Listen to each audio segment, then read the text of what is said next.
ఇతర మినరల్స్లో కూడా ఆక్షన్స్లో పార్టిసిపేట్ చేసి ఈ సింగరేణి వ్యవస్థని సంస్థని అట్లాగే సింగరేణి కాలరీస్ తెలంగాణ రాష్ట్రానికి సంబంధించినంత వరకు ఈ కాలరీస్ ద్వారా రాష్ట్రంలో ఉన్నటువంటి కొన్ని వేల మందికి ఉద్యోగ అవకాశాలు దొరకటమే కాకుండా భవిష్యత్ తరాల వాళ్ళు కూడా బతికించగలమనేటువంటి ఒక నమ్మకం ఈ సంస్థ కొన్ని దశాబ్దాలుగా కల్పిస్తూ వచ్చింది. బొగ్గు నిల్వలు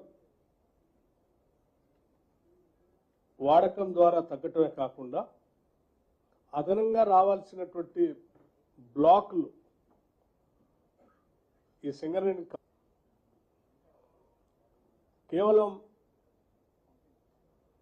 సింగరేణి వ్యవస్థని ఇతర మినరల్స్కి తద్వారా ఎనర్జీకి సంబంధించినటువంటి శక్తిని అందించే కోల్ని మనం ఒక బ్లాక్ గోల్డ్గా భావించేటువంటి కోల్ని ఈ సింగరేణి సంస్థ ద్వారా అనేక సంస్థలకి పంపిణీ చేసి తద్వారా ఈ పరిసర ప్రాంతాల్లో నివాసం ఉంటున్నటువంటి కుటుంబాలకి ఉపాధి ఉద్యోగ అవకాశాలు రెండు కల్పించడం కోసం పెద్ద ఎత్తున ముందుకు పోవాలనేటువంటి ఆలోచనతో ఈరోజు వాస్తవ విషయాల్ని తీసుకోవాల్సిన చర్యల్ని మీ ద్వారా రాష్ట్ర ప్రజలకి కార్మికులు కూడా తెలియజెప్పాలనే ఆలోచనతో ఈ సమావేశాన్ని ఏర్పాటు చేయడం జరిగింది.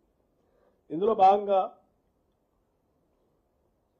ఒక శుభవార్త ఏమిటంటే కాపర్ అండ్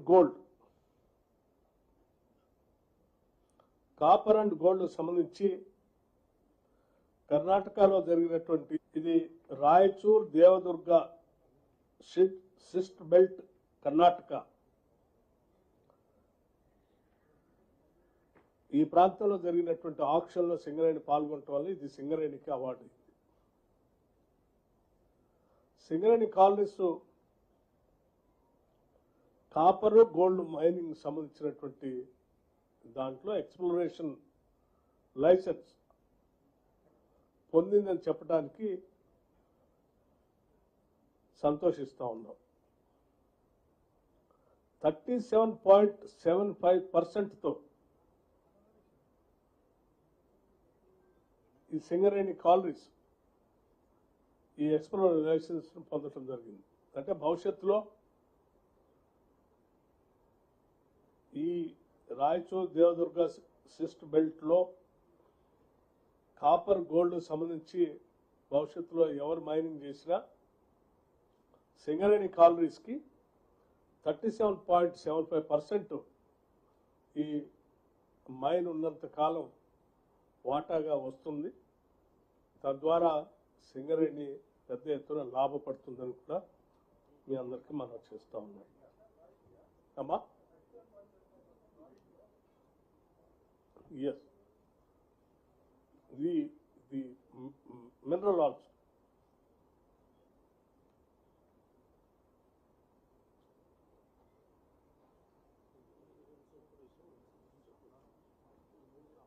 అట్లాగే కేవలం ఇదే కాకుండా భవిష్యత్తులో ఇంకా ఇతర క్రిటికల్ మినరల్స్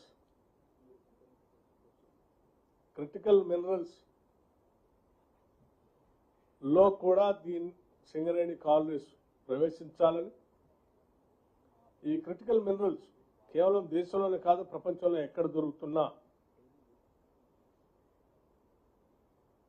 ఆయా ప్రాంతాలు అక్కడ దొరికే నిల్వలని స్టడీ చేసి సంపూర్ణంగా సింగరేణి కాలరీస్కి సమాచారం ఇవ్వడానికి ఒక కన్సల్టెంట్ కమిటీని కూడా అపాయింట్ చేయడం జరిగింది. ఈ కమిటీ సీరియస్గా ఈ దేశంలో కాదు ప్రపంచంలో దొరికేటువంటి మినరల్స్, తద్వారా వచ్చేటువంటి లాభాలు, దాని ద్వారా వచ్చేటువంటి ఉపాధి అవకాశాలు వీటన్నిటిపైన కూడా స్టడీ చేసి సమగ్రమైన రిపోర్ట్ ఇచ్చిన తర్వాత సింగరేణి కాలరీస్ దానిలో కూడా ప్రవేశిస్తుందని చెప్పి మీ అందరికీ తెలియజేస్తా ఉన్నాం. సింగరేణి గ్రీన్ ఎనర్జీ లిమిటెడ్ అంటే కేవలం బొగ్గును ఉత్పత్తి చేయడమే కాకుండా కరెంటు ఉత్పత్తిలో కూడా సింగరేణి కాలనీస్ ఇప్పటికే ప్రవేశించిన విషయం కూడా మీ అందరికి తెలిసింది. జైపూర్ దగ్గర థర్మల్ పవర్ ప్రాజెక్ట్ పెట్టి నడుపుతున్నటువంటి విషయం. మారుతున్నటువంటి పరిస్థితుల్లో ప్రపంచం అంతా కూడా గ్రీన్ ఎనర్జీకి వెళ్ళి దృష్టి పెట్టమని చెప్పి, గ్రీన్ ఎనర్జీకి వెళ్ళి వెళ్ళాలని చెప్పి ప్రపంచం కోరుతున్నటువంటి సందర్భంలో పొల్యూషన్ కంట్రోల్ చేయడానికి సింగరేణి కాలనీస్ కూడా గ్రీన్ ఎనర్జీ దాంట్లోకి భాగస్వామ్యం తీసుకోవడానికి ముందుకు వెళ్తా ఉంది. దీంట్లో భాగంగా ఇప్పటికే కొన్ని ఫ్లోటింగ్ సోలార్ పెట్టింది.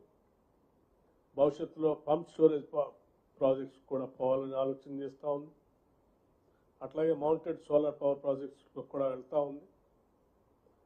అట్లాగే గ్రీన్ హైడ్రోజన్